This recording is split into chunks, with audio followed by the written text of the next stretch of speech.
Con Artist is a game of deceptive constellations for 3 to 12 players that runs for roughly 30 minutes.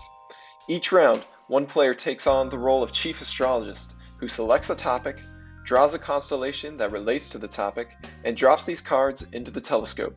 The Chief Astrologist should aim to draw as good of a constellation as possible, because they are trying to communicate the topic to the con artist using only the constellation. The telescope is then passed around for all players to look into. These players were randomly dealt identical looking screens, which they must insert in the telescope when viewing through it.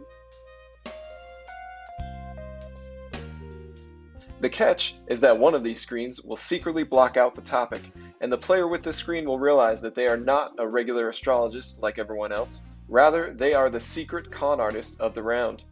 After looking into the telescope, all players have to draw a constellation of their own that relates to the topic.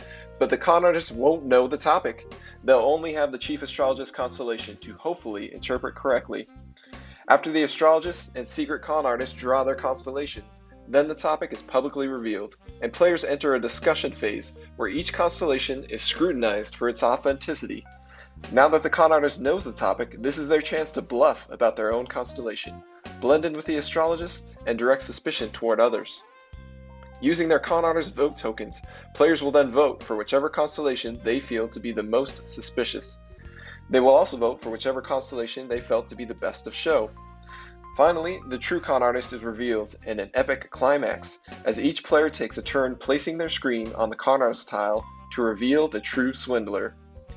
At the end of the round, players score 1 point if they correctly voted for the con artist, and 1 point if they received the most best of show votes. If the con artist did not get the majority of the con artist votes, then the con artist and Chief Astrologist each receive 2 points for their deceptive victory.